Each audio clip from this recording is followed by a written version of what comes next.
Assalamu alaikum. This is our next chapter which is about solutions and colloids. थोड़ा सा important chapter है ये भी और इसके कंसेप्ट कुछ तो हमने 9th में या 10th में हमने पढ़ ली होती हैं। सॉल्यूशंस क्या होता है, टाइप ऑफ सॉल्यूशन, सॉल्यूट क्या होता है, सॉल्वेंट क्या होता है। तो उसमें कुछ चीज़ें हम न्यू भी पढ़ेंगे थोड़ी सी। तो स्टार्ट करते हैं। So the first is what are the basic concepts about the solutions. Basic definition is here. What are the solutions? And you people are already familiar with this. The solutions is actually a homogeneous mixture of two or more substances. Okay, homogeneous mean like they both three जितने भी हैं वो उनको जो एक same phase में अगर वो हैं तो homogeneous जो मिक्सचर होता है उसको हम सॉल्यूशन कहते हैं। तो आपको पता है कि सॉल्यूशन में देयर आर टू थिंग्स, एक सॉल्यूट होता है substance that is dissolved, like if you're dissolving sugar, salt, anything in the water, so that sugar, that salt would be your solute. तो solvent क्या होता है? Substance that contains the solute in a solution. तो वो चीज़ जो उस solute को अपने अंदर डिज़ोल्व करती है उसको हम solvent कहते हैं। तो लाइक ये जो मैंने आपको एक कॉमन सी एग्जांपल दी है वाटर की और NaCl की, इसमें जो NaCl है वो हमारा सॉल्यूट होगा और जो वाटर है वो हमारे पास सॉल्वेंट होगा। अब ये हमें देखने की चीज़ें डिज़ोल्व किस तरह होती हैं।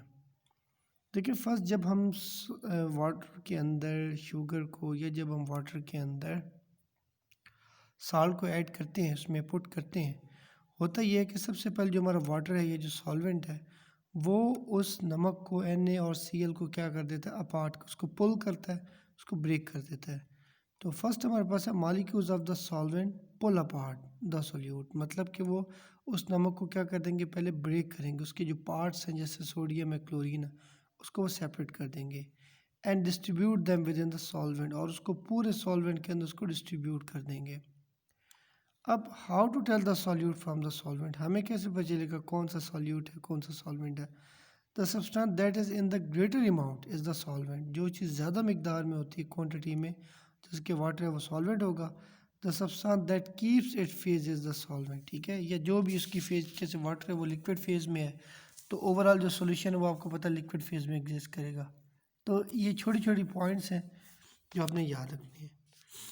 अब नेक्स्ट है हमारे पास types of the solutions.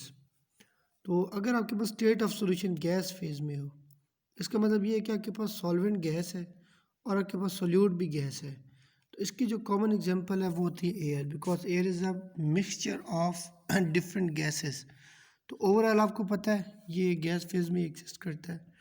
Second, अगर state of solution liquid phase में हो, सॉल्वेंट आपके पास लिक्विड हो और सोल्यूट आपके पास गैस हो, तो oxygen in water, like oxygen जो हमारे पास है वो आपको पता है कि सॉल्यूट होगा और वाटर हमारे पास क्या होगा, सॉल्वेंट होगा। नेक्स्ट कैटेगरी है कि वो भी अगर आपके पास ओवरऑल जो सॉल्यूशन है वो अगर हमारे पास लिक्विड हो, तो liquid into liquid, like alcohol and water both are liquids. Third हमारे पास कैटेगरी में यही आता है कि अगर ओवरऑल सॉल्यूशन लिक्विड फॉर्म में हो, सॉल्वेंट अगर हमारा लिक्विड है और हमारे पास जो उसमें सॉल्यूट है वो अगर सॉलिड हो, तो सॉल्ट एंड वाटर, क्योंकि जो सॉल्ट है वो आपको पता है सॉल्यूट है, सॉलिड फॉर्म में है, solvent is a water. Next thing is solid into solid, मतलब ओवरऑल हमारा जो सॉल्यूशन है वो सॉलिड फॉर्म में हो और सॉल्वेंट इसमें सॉलिड हो लेकिन सॉल्यूट इसमें गैस हो। तो hydrogen gas in palladium, palladium आपको पता है एक मेटल होता है, उसकी सरफेस के ऊपर ये जो मैकेनिज़्म हो रहा होता है ना, सॉलिड इनटू गैस वाला, तो इस चीज़ में आपने ये चीज़ देखना है कि ये पैलाडियम की सरफेस के ऊपर ये हो रहा था कि हाइड्रोजन एडजॉर्ब हो रही होती है। देखो एक तो हम एब्जॉर्ब पढ़ते हैं ना, ABSORB, लेकिन यहाँ पे जो चीज़ सरफेस के ऊपर जो मैकेनिज्म और होता है ये होता है AD for dog, ADSORB, adsorb का ये मैकेनिज्म होता है। तो इससे क्या होता है, गैसेस जो है वो सरफेस के ऊपर एडजॉर्ब हो जाएंगी। नेक्स्ट स्टेट ऑफ सॉल्यूशन आपके पास सॉलिड हो, अगर सॉलिड फॉर्म में ओवरऑल सॉल्यूशन हो, तो सॉल्वेंट हमारे पास सॉलिड हो और सॉल्यूट आपके पास लिक्विड हो, तो इसका मतलब है mercury and silver, although they both are like metals, लेकिन यहाँ पे ये मर्करी लिक्विड मर्क्यूरी जो है ये यहाँ पे लिक्विड फेज में है और ये आपके पास जो है दूसरा सॉलिड फेज में होगा। तो सॉलिड एंड अगर हम देखें सॉलिड टू सॉलिड तो सिल्वर एंड गोल्ड जिसको हम एलॉयज भी कहते हैं मिक्सचर ऑफ मेटल्स। ओके, ऊपर वाला भी वैसे मिक्सचर है लेकिन यहाँ पे जो मर्क्यूरी इसकी जो फेज़ है वो आपको पता है वो लिक्विड फॉर्म में एग्जिस्ट करता है मर्क्यूरी। तो ये आपके पास डिफरेंट टाइप्स ऑफ सॉल्यूशंस हैं, इनकी जो एग्जांपल्स हैं ये आपने अच्छी तरह करनी है, ये इंपॉर्टेंट होती हैं। Now the thing is what is the saturated, super saturated, unsaturated. देखिए saturated solutions are a dynamic equilibrium. मतलब ये होता है कि आप सैचुरेटेड सॉल्यूशंस के अंदर अगर फर्दर अमाउंट ऑफ सॉल्यूट को ऐड करें एट रूम टेम्परेचर तो वो उसमें डिज़ोल्व नहीं होता बल्कि उसमें डायरेक्ट क्या हो जाता है, क्रिस्टलाइजेशन बनना शुरू हो जाती है।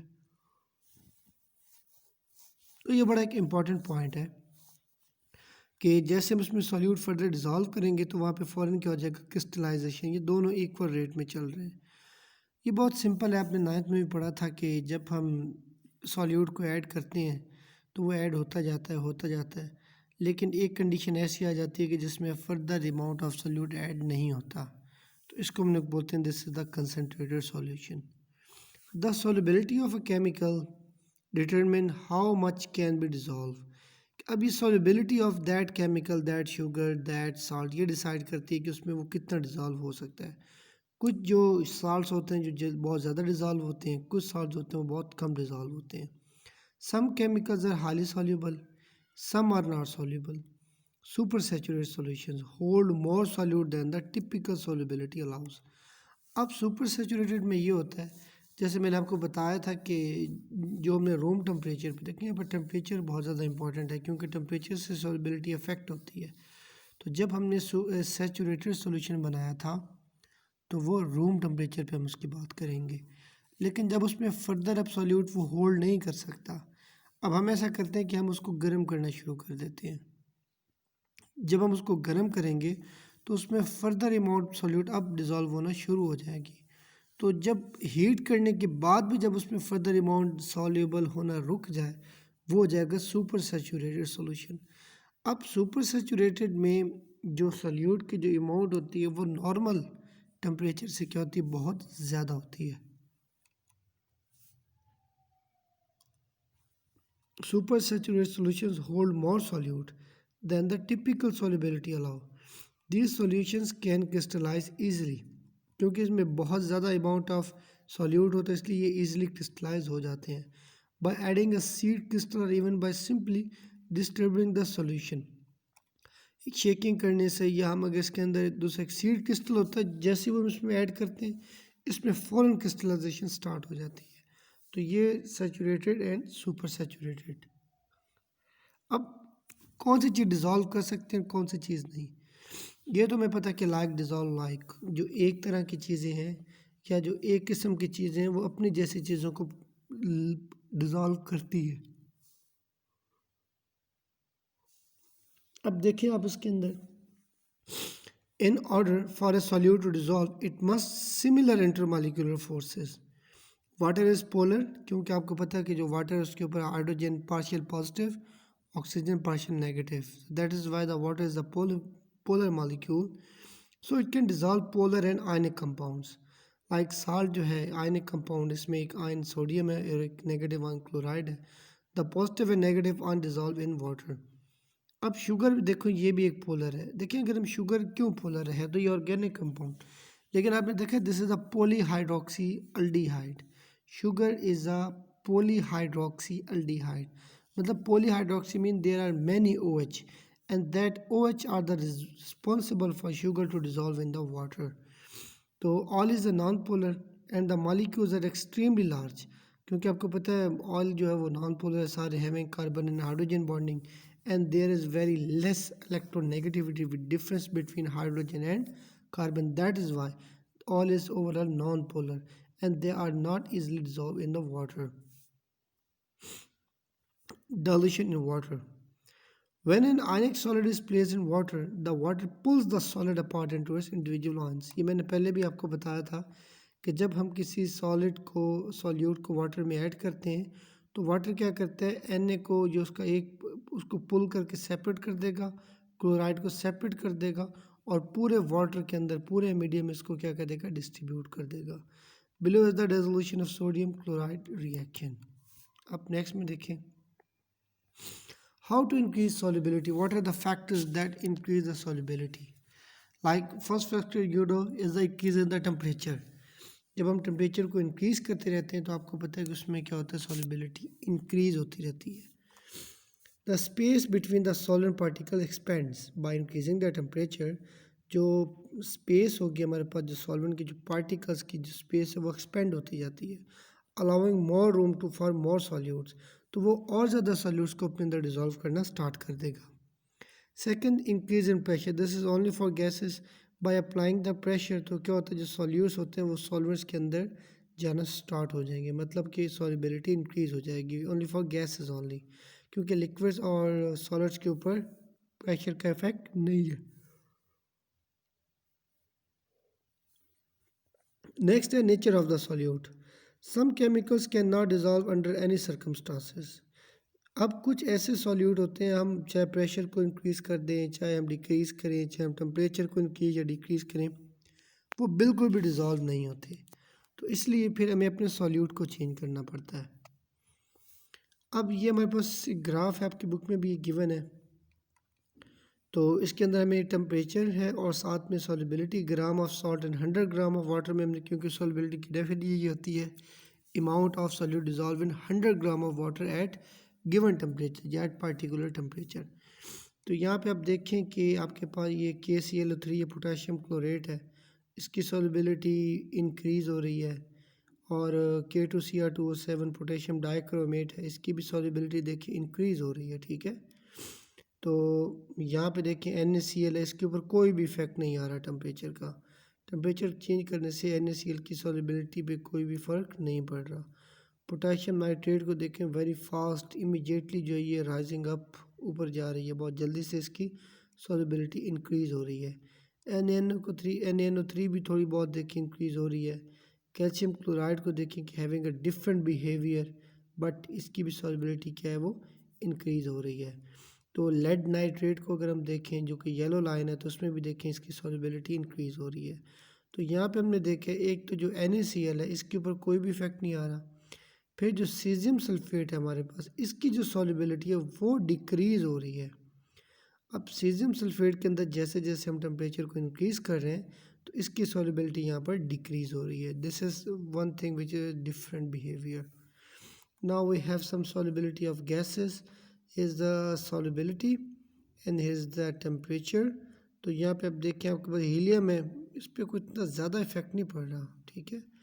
तो यहाँ पे आप देखें जब कम टेम्परेचर है तो कार्बन मोनोऑक्साइड की सॉल्युबिलिटी ज़्यादा है, लेकिन जब हाई टेम्परेचर है तो उसकी सॉल्युबिलिटी कम है।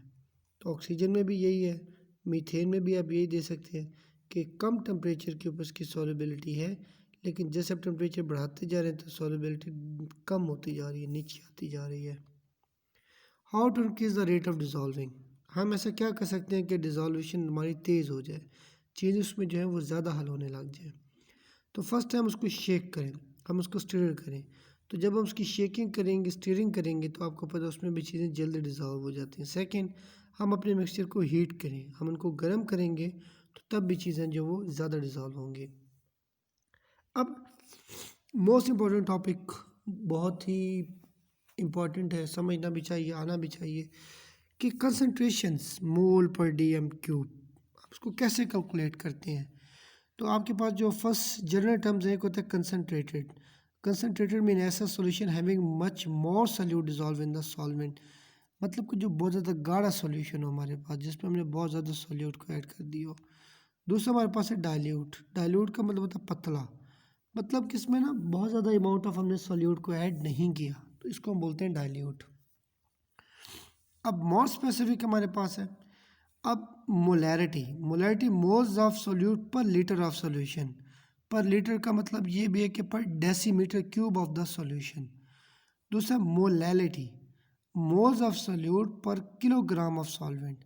अच्छा, यहाँ पे एक और भी इंपॉर्टेंट क्वेश्चन है मोलैरिटी और मोलैलिटी का। तो जो मोलैरिटी है ये टेम्परेचर पे डिपेंड करता है, क्योंकि देखें इसमें हम ना डेसीमीटर क्यूब या हम यहाँ पे वॉल्यूम लीटर वॉल्यूम की बात कर रहे हैं। और आपको पता है कि जो वॉल्यूम होता है वो टेम्परेचर पे अफेक्ट करता है, मतलब डिपेंडेंट है। हमने ये चीज़ किस में पढ़ी थी, चार्ल्स लॉ में, volume is directly proportional to the temperature. तो जो मोलैरिटी है, जो फर्स्ट वन है ये वाला, तो इसका हमने ये याद रखना है कि जो मोलैरिटी ये टेम्परेचर डिपेंडेंट है, और जो मोलैलिटी होता है ये टेम्परेचर पर डिपेंड नहीं करता, क्योंकि यहाँ पे हम वॉल्यूम की बात नहीं करते, यहाँ पे हम किलोग्राम की बात करते हैं। फिर mole fraction, moles of component per moles of the all component. Like अगर आपके पास एक ऑल कंपोनेंट्स हैं X A X B X C, तो हमने उसमें एक का मोल फ्रैक्शन एक्स ए का बात करना है, तो उसका मोल फ्रैक्शन क्या होगा, X A divide by X A plus X B plus X C.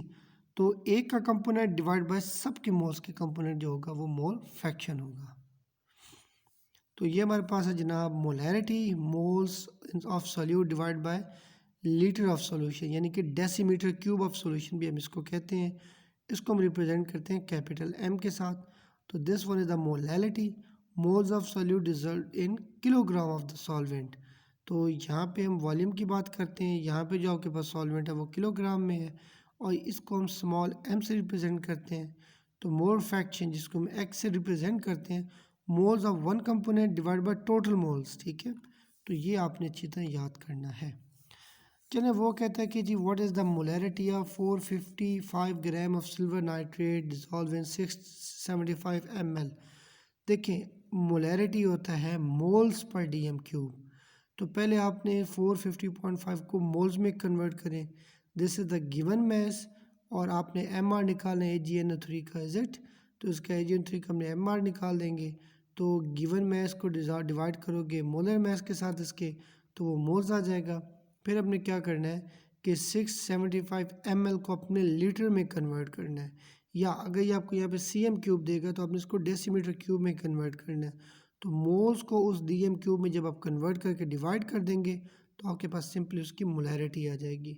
तो यहाँ पे देखिए मोल्स ऑफ सॉल्यूट हमें कैसे पता चला है, given mass of silver nitrate divide by AgNO3 का जो भी हमारे पास मोलर मैस आएगा, इज इट। तो आपके पास ये मोल्स आ जाएगा, और ये आपके पास जो 675 आपके पास ये जो ml है, इसको हमने किस में कन्वर्ट करना है, लीटर के अंदर। जब हम इसको कन्वर्ट करेंगे तो कैसे करेंगे, डिवाइडेड बाय 1000। तो डिवाइड बाय जब हम 1000 करेंगे तो ये हो जाएगा 0.675 लीटर।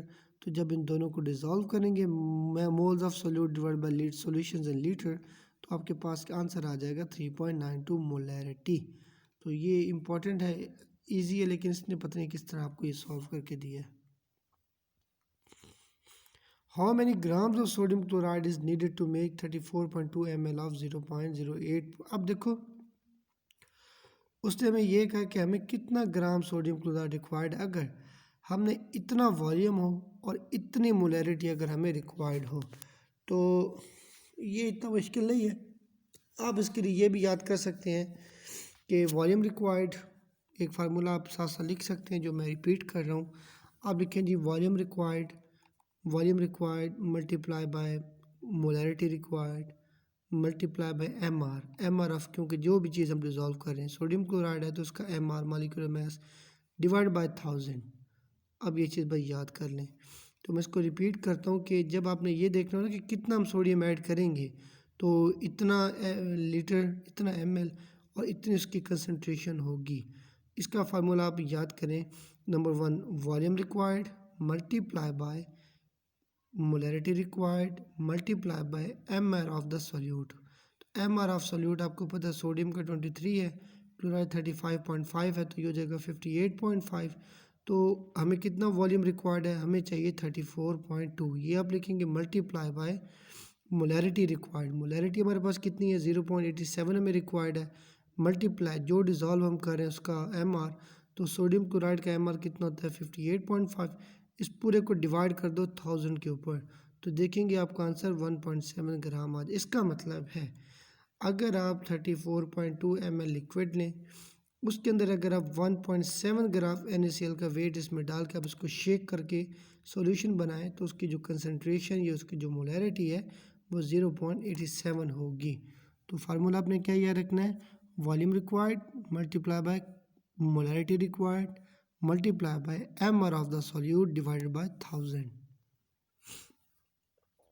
तो ये उसी से हमें दिया हुआ मोलैरिटी और मोल फ्रैक्शन ये आपने फाइंड करना है। This questions are just for your practice. तो यहाँ पे भी हमारे पास है ये परसेंटेज में हमें इसको फाइंड करना है, सॉल्व भी हुआ है साथ, तो आपने इसको एक दफ़ा देखना है। इज इट नेक्स्ट इम्पॉर्टेंट है what are the colligative properties. देखिए कुछ प्रॉपर्टीज़ ये होती हैं जो अमाउंट ऑफ सॉल्यूट पर डिपेंड करती हैं, कुछ प्रॉपर्टीज़ होती हैं जो नेचर ऑफ सॉल्यूट पर डिपेंड करती हैं। तो अब हमने देखना है कि व्हाट आर कॉलिगेटिव प्रॉपर्टीज़। अब colligative properties are properties of a solvent that are affected by amount of solute. कम अमाउंट ऑफ सॉल्यूट है, कम इफेक्ट होगा उसकी प्रॉपर्टीज़ पे, ज़्यादा सॉल्यूट डालोगे तो ज़्यादा इफेक्ट होगा। ये बड़ी इंपॉर्टेंट डेफिनेशन है। Okay, there are 3 types of colligative property. First है जी वेपर प्रेशर लोअरिंग, कि जब इसका मतलब है आप किसी लिक्विड के अंदर कोई आप अमाउंट ऑफ सॉल्यूट डालते हो तो वो कहता है कि उसका वेपर प्रेशर कम हो जाता है। देखिए ये तो बिल्कुल कॉमन सेंस की बात है। आपको पता है वाटर है, वाटर के ऊपर जब आप नमक या कोई चीज़ जब फैला देंगे ना, जब हम उसके अंदर डाल दें, ठीक है, तो अब जो वेपर बाहर आ रहा होता है उसको वो जो सॉल्यूट है वो उसको रोक लेगा। मतलब ये है कि जब आप वाटर के अंदर आपने नमक या कोई और सॉल्यूट आप ऐड करते जा रहे हैं तो वो वेपर्स को बाहर नहीं निकलने देता, उनको ऊपर से रोक लेता है। इज इट, इसका मतलब है this is the lowering of vapour pressure. फिर फ्रीजिंग पॉइंट डिप्रेशन, कि उसके फ्रीजिंग पॉइंट को डिप्रेस कर देना। इसकी एग्जांपल मैं आपको दूँ, आपने अक्सर देखा होगा कि जो आप माशाल्लाह ख़ुद भी सारे नॉर्दर्न एरियाज़ के हैं, मेजॉरिटी ऑफ यू पीपल, आपने वहाँ पे देखा होगा कि बर्फ़ के ऊपर ना नमक डाल देते हैं। स्पेशली जो मिलिट्री एरिया होता है जहाँ पे वो व्हीकल्स आ रही होती है ना, तो वो बर्फ़ के ऊपर क्या डाल देते हैं, नमक फैला देते हैं। उससे ये हो जाता है कि जो उसका जो फ्रीजिंग पॉइंट है वो कम हो जाता है, बर्फ़ जो है वो जल्दी क्या हो जाएगा, मतलब मेल्ट होना स्टार्ट हो जाती है। Second, boiling point elevation, boiling point को बढ़ा देना। ये भी आप सबको पता है कि जब हम किसी लिक्विड के अंदर कोई इम्प्योरिटी डाल देते हैं या कोई और चीज़ डाल दे, कोई भी सॉल्यूट डाल देते हैं, तो उसका जो बॉइलिंग पॉइंट है वो ज़्यादा हो जाता है। मिसाल के तौर पे जब हम खाना बना रहे होते हैं, आपको पता है कि वाटर का जो बॉइलिंग पॉइंट है वो 100 डिग्री है, लेकिन जब हम उसमें मिसाले वगैरह ये चीज़ें डाल देते हैं ना, मतलब हम उसमें इम्प्योरिटी डाल देते हैं या हम उसमें सॉल्यूट डाल रहे होते हैं, तो इससे क्या होता है, जो वाटर का जो बॉइलिंग पॉइंट है वो 100 से ज़्यादा चला जाता है। इसको बोलते हैं बॉइलिंग पॉइंट एलिवेशन। ये तीनों प्रॉपर्टीज़ बहुत ज़्यादा इंपॉर्टेंट है, और जितना ज़्यादा आप इसमें सॉल्यूट डालते रहेंगे, नंबर 1 पे वेपर प्रेशर लोअरिंग पे जितना ज़्यादा आप सॉल्यूट डालोगे वेपर प्रेशर उतना कम होता जाएगा। दूसरे नंबर पे आप जितना ज़्यादा उसमें नमक डालेंगे उतना वो जल्दी मेल्ट होगा क्योंकि उसका फ्रीजिंग पॉइंट डिप्रेस हो रहा है। थर्ड में आप जितना ज़्यादा उसमें इम्प्योरिटी या सॉल्यूट डालेंगे उसका बॉइलिंग पॉइंट जो है वो उतना ज़्यादा क्या हो जाएगा, एलिवेट होता जाएगा, जब बढ़ता जाएगा उसका बॉइलिंग पॉइंट। तो ये बहुत ज़्यादा इंपॉर्टेंट है, आपने इसको याद रखना है, ठीक है। जितने ज़्यादा अमाउंट डालेंगे सॉल्यूट की, ये प्रॉपर्टीज़ उतनी ज़्यादा बढ़ती जाएंगी। अब वेपर प्रेशर लोअरिंग, तो यहाँ पे आप देखें this is the pure solvent है जो कि ब्लू कलर्स में हमें नज़र आ रहा है, लेकिन यहाँ पे हमने कुछ सॉल्वेंट्स ऐड कर दें जो पिंक नज़र में है। यहाँ पे देखें बहुत ज़्यादा वेपर्स बन रहे हैं, लेकिन यहाँ पर वेपर देखें कम बन रहे हैं, 1 2 3 4 5 पार्टिकल्स आर देयर। तो जब हम कुछ सॉल्वेंट ऐड कर देते हैं तो वो इन वेपर्स को देखें ना, यहाँ पे अगर ये वाला अगर वेपर बाहर आएगा तो आगे पिंक कलर वाला इसको बाहर आने नहीं दे रहा। तो इससे क्या होता है, जब आप सॉल्यूट ऐड करते जाएंगे तो वेपर प्रेशर कम होता जाएगा। This is the lowering in vapour pressure. तो ये आपके पास फार्मूला होता है हमारे पास कि हम किस तरह फाइंड आउट कर सकते हैं। तो ये आपके पास जो पी ए, ये vapour pressure of the pure solvent था, ठीक है, ये पी ए, और ये नॉट है vapour pressure of pure solvent है। एक्स है mole fraction of the solvent, ठीक है, कि कितना हमने उसमें वो इसमें हमने ऐड किया, लेकिन इसको देखना ये आई थिंक ये सॉल्यूट होना चाहिए, ठीक है ना, इसको आप एक दफ़ा देखना है बुक में भी। और पी है the vapour pressure of the solution, total जो आपका सॉल्यूशन है, ठीक है। तो इस फार्मूले से हम वेपर प्रेशर जो लोअरिंग है वो हम फाइंड आउट कर सकते हैं। ये फार्मूला आपकी बुक में भी गिवन है विद सम एग्जांपल्स, आपने इनको सॉल्व करना है। अब freezing point lowering, when a solute is added to a solvent the freezing point of the solution is lower than that of the pure solvent, ठीक है। तो जो जिसके अंदर हम सॉल्यूट डालते हैं उसका जो प्रेशर है, फ्रीजिंग पॉइंट सॉरी, वो कम हो जाता है। तो this is not negative, this is the delta T F. Delta T F mean change in freezing point, कि कितना उसमें चेंज हुआ है, के एफ फ्रीजिंग पॉइंट कांस्टेंट होता है हमारे पास डिफरेंट चीज़ों के लिए। एम क्या molality, this is not molarity, molality of the solution. इस फार्मूले से हम फ्रीजिंग पॉइंट नोट कर सकते हैं कि उसका कितना जो है फ्रीजिंग पॉइंट वो कम हुआ है।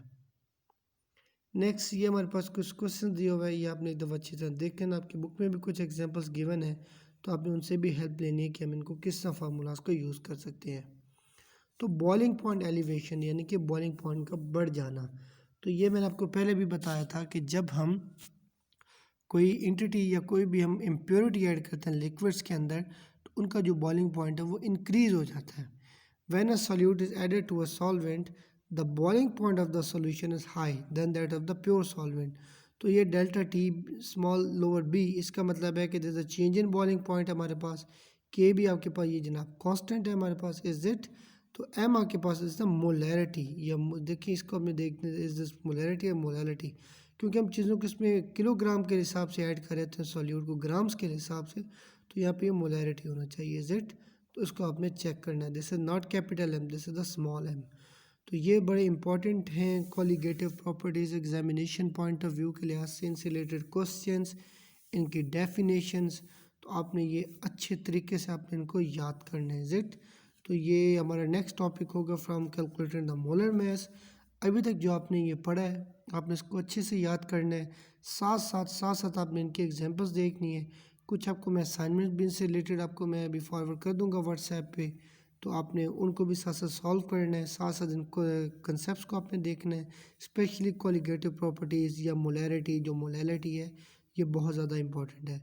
तो ये आपका एफएससी फर्स्ट ईयर का सॉल्यूशंस एंड कोलाइट का टॉपिक है, हाफ ऑफ द चैप्टर है ये, ठीक है। तो ये आपने पढ़ना है। थैंक यू, अल्लाह हाफिज़।